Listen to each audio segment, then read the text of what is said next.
Hello everyone, welcome to नए दर्शन। तो thumbnail में जैसा कि मैंने आपको बताया, आरजेएस 2024 का जो नोटिफिकेशन है वो आउट हो चुका है। ये आपके सामने नोटिफिकेशन है। और जैसे एक बार पिछले कन्फ्यूजन क्रिएट हो गया था, पिछली बार भी ऐसा एक नोटिफिकेशन आया था, बट हाई कोर्ट की वेबसाइट पर जब चेक किया गया तो वो ओरिजिनल नहीं था।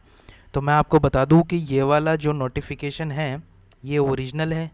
मैंने हाई कोर्ट की वेबसाइट पर भी चेक कर लिया है, तभी मैं आपके सामने वीडियो लाया हूँ।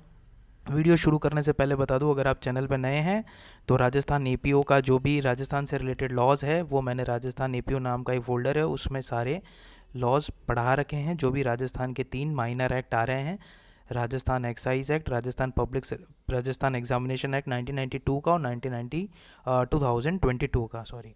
ठीक है, अब चलते हैं, सीधे शुरू करते हैं वीडियो पे कि इस नोटिफिकेशन में क्या है, कौन एलिजिबिलिटी है, फॉर्म कैसे भरना है और इसका क्या सिलेबस होने वाला है। तो देखो, ये है नोटिफिकेशन 9/4 की, जस्ट अभी अभी आया है। ओके, परीक्षा का नाम सिविल न्यायाधीश सवर्ग सीधी भर्ती प्रतियोगिता 2024 डायरेक्ट रिक्रूटमेंट। ओके, देखो जो भी काम की चीज़ें मैं आपके लिए हाईलाइट लेके आया हूँ, सीधा बताता हूँ, ज़्यादा टाइम वेस्ट नहीं करूँगा। ओके, देखो कितनी पदों की संख्या कितनी आई है, टोटल 222 पोस्ट आई है। ओके, अब देखो, आपको फॉर्म भरने के लिए कहाँ जाना पड़ेगा, इनकी वेबसाइट पे जाना पड़ेगा। अगर आपको फॉर्म भरने में कोई भी समस्या है कि फॉर्म कैसे भरें, ठीक, आप जाना इस वाली वेबसाइट पे जाना, वहाँ पे जाना कहाँ पे, रिक्रूटमेंट में वहाँ सिविल जज कैडर नाम का आपको एक लिंक मिलेगा। ठीक है, उसमें जाना, सिविल जज कैडर 2024 नाम का, वहाँ आपको दो चीज़ें मिलेगी। एक तो आपको ये मिलेगा एडवर्टीज़मेंट, जो ये आपके सामने है, और एक है कि फॉर्म कैसे भरा जाए, डायरेक्शंस वो है। तो कन्फ्यूजन हो तो वहाँ जाके देख लेना। अब देखो, आवेदन कब से शुरू हो रहे हैं, 9/4 जिस दिन मैं ये वीडियो बना रहा हूँ, और कब तक, 8/5 तक आप इसका फॉर्म भर सकते हैं। अब ये शुल्क जमा कराने की भी ये तिथि इन्होंने बता रखी है, आप इस तारीख तक भर सकते हैं। ये देखो यहाँ पे 9/4 पे 2024 का जो भी अथॉरिटी है उनके सिग्नेचर और डेट है। ओके, अब देखो आगे बढ़ते हैं। अब देखो, सबसे बड़ी बात है कि इन्होंने प्री डेट एग्ज़ाम की, जो प्री एग्ज़ाम डेट है वो इन्होंने यहीं बता दी। ये सबसे अच्छा काम किया गया है। जनरली ये बताया नहीं जाता है। तो 16 जून को तैयार हो जाना। प्री एग्ज़ाम 16 जून को है। मेंस की डेट नहीं बताई है, इंटरव्यू की अभी कोई डेट नहीं बताई है। इन्होंने कहा जब समय होगा तब हम घोषित कर देंगे। अब देखो, अगर आप सामान्य वर्ग से आते हो, क्रीमी लेयर ओबीसी में आते हो, ये जो आप देख लेना आपकी कैटेगरी, तो आपको इतने पैसे लगने वाले हैं, 1250। ठीक है, नॉन क्रीमी लेयर में आते हो तो इतना लगने वाला है, ईडब्ल्यूएस को इतना लगने वाला है, 1,000 रुपये।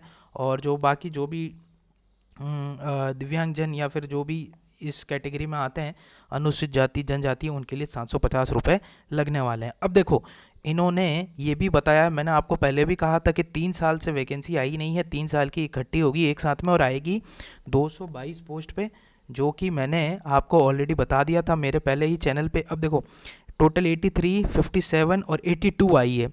ठीक, ये 2022 की, 2023 की, 2024 की। अब इस हिसाब से आप अपने अपने जो भी कैटेगरी से बिलोंग करते हैं वो आप देख लेना, आपकी टोटल नंबर ऑफ़ सीट्स कितनी आ रही है। वुमेंस का भी रिजर्वेशन है, आप देख सकते हैं, हर इसमें वुमेंस का भी रिजर्वेशन है। अब आते हैं, देखते हैं आगे क्या इंपॉर्टेंट न्यूज़ है, थोड़ा सिलेबस और इन सब चीज़ों से भी। अब देखो, क्वालिफिकेशन क्या चाहिए, जैसा हमेशा की तरह आपको सिर्फ यही चाहिए, degree of bachelors of law, मतलब बीए एलएलबी की डिग्री होनी चाहिए आपके पास, बस, और कुछ नहीं। यहाँ तक कि बार में आपका, बार काउंसिल में जो एनरोलमेंट कराते हैं वो भी नहीं मांगा इस एग्ज़ाम में। ओके, और ये भी कहा है कि जो मान लो 5th ईयर में है या 3 ईयर एलएलबी कर रहे हैं, तो 3rd ईयर फाइनल सेमेस्टर में, तो वो भी अपीयरिंग कैंडिडेट भी फॉर्म भर सकते हैं। इस पर कोई एक्सपीरियंस, अनलाइक जैसे एमपी में मांगा था, कोई एक्सपीरियंस नहीं है, सीधा फ्रेशर भी भर सकता है। बस शर्त यह है कि जब आपका मेंस एग्ज़ाम हो उससे पहले आपकी सारी एजुकेशनल क्वालिफिकेशन कंप्लीट हो जानी चाहिए। एज, जैसा कि राजस्थान में मोस्ट एग्ज़ाम्स में यही होता है, 21 से लेकर के 40 साल के बीच में अगर आप हैं तो आप ये फॉर्म भर सकते हैं। देखो, बहुत सारी बातें हैं, सीधी काम की बात बताऊंगा ताकि आपका भी टाइम बर्बाद ना हो और आपको जो चाहिए वो सीधा आपको मिल जाए। अब यही 3 स्टेजेस में एग्ज़ाम है, प्रिलिमिनरी, मेंस, यहाँ 2 लिखा है, लेकिन नीचे इन्होंने बताया है कि 3 स्टेज है। देखो अब ये कह रहा है मेंस में कितने परसेंट, जो भी सीट्स है कैटेगरी वाइज, ठीक है, जो भी सीट्स है कैटेगरी वाइज उसका 15 टाइम्स हम बुलाएंगे मेंस परीक्षा में, उतने लोगों को करेंगे। और इसके बाद जो भी होगा, जैसे मेंस में कैटेगरी वाइज, उसके बाद 3 टाइम्स आपको इंटरव्यू के लिए भी बुलाया जाएगा। ओके ये देखो शेल बी इंटरव्यू, इस पर 3 टाइम्स ये इंटरव्यू के लिए बुलाया जाएगा आपको। अब देखो, अब देख लेते हैं इसका सिलेबस और पैटर्न क्या होने वाला है। Preliminary exam, objective type, mains exam, subjective type और इंटरव्यू।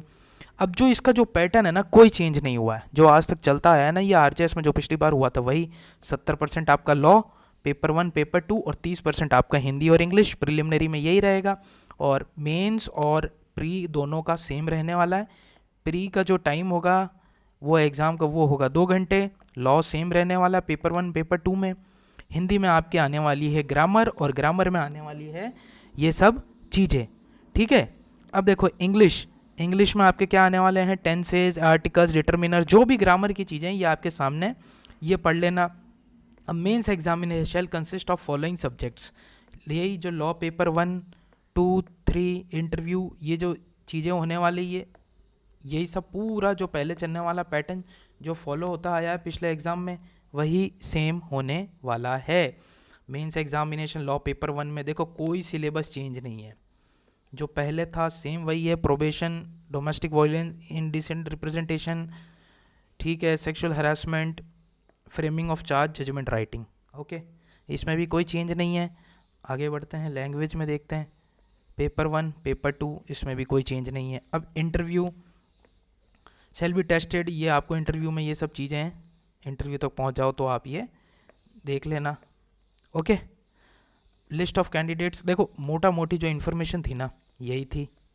तो ये न्यूज़ है आज की, ठीक है। आरजेएस की वैकेंसी है, तो आप फॉर्म फिल करने का दिमाग में बिठा लो, और तैयारी शुरू नहीं की है तो तैयारी शुरू कर दो।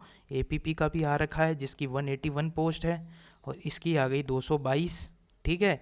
तो कितनी हो गई आपकी हो गई टोटल 400 प्लस वैकेंसी। तो अभी आपके पास राजस्थान में हो तो आपके पास 403 वैकेंसी है लॉ से रिलेटेड। इतनी बम्पर वैकेंसी पता नहीं फिर एक साथ कब आएगी, तो डोंट मिस दिस अपॉर्चुनिटी, ठीक है। ओके, थैंक यू, मिलते हैं नेक्स्ट वीडियो में।